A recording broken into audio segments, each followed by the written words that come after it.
आज अनलाइन मार्फत आफ्नो प्रोभिजनल राष्ट्रिय परिचय पत्र डाउनलोड गर्ने तरिकाको बारेमा सिक्नेछौँ। तपाईसँग राष्ट्रिय परिचय पत्र नम्बर छ भने पञ्जीकरण विभागको आधिकारिक सिटिजन पोर्टल citizenportal.tonicr.gov.np/ne टाइप गरी सर्च गर्नुभयो भने राष्ट्रिय परिचय पत्र तथा पञ्जीकरण विभागको वेबसाइट खुल्नेछ। यसमा अब तपाईले ENID डाउनलोडमा जानुहोला। यसमा गएर तपाईले सुरुमा आफ्नो नाम नेपाली र अंग्रेजीमा राख्नुपर्ने हुन्छ। क्रम सम्बन्धमा जन्ममिति राख्नुहोला। अब तपाईको आफ्नो नागरिकता जारी मिति राख्नुहोला। नागरिकता जारी मिति राखिसकेपछि तल दिएको क्याप्चालाई सहीसँग राख्नुहोला। क्याप्चा राखिसकेपछि खोज्नुमा क्लिक गर्नुहोला। अब तपाईको फोटो सहितको राष्ट्रिय परिचय पत्र नम्बर भएको फोटो सहितको परिचय पत्र खुल्नेछ। यसपछि कार्ड डाउनलोड भन्ने अप्सन छ। कार्ड डाउनलोड गर्नुहोस् भन्ने अप्सनमा क्लिक गर्नुहोला। अब तपाईले आफ्नो परिचय पत्र नम्बर देख्नुहुन्छ। यसमा डाउनलोड गर्नुहोस् भन्ने अप्सनमा जानुहोला।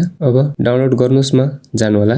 डाउनलोड गर्दा यसमा तपाईको पासवर्ड राखिएको हुन्छ। पासवर्डमा तपाईको नामको पहिलो 4 अक्षर क्यापिटल लेटरमा र जन्म मितिको पहिलो 4 भनेको साल हुनेछ। डाउनलोड भइसकेपछि उक्त फाइललाई खोल्नु होला। त्यहाँ पासवर्ड हाल्नु होला। भनेको हजुरको नामको सुरुको 4 वटा अक्षर अनि जन्म मितिको सुरुको जन्म साल राख्नु होला अनि हजुरको राष्ट्रिय परिचय पत्र खुल्नेछ। यहाँ हजुरको फोटो र QR कोड सहित राष्ट्रिय परिचय पत्र देखिनेछ। यसलाई सुरक्षित राख्नु होला।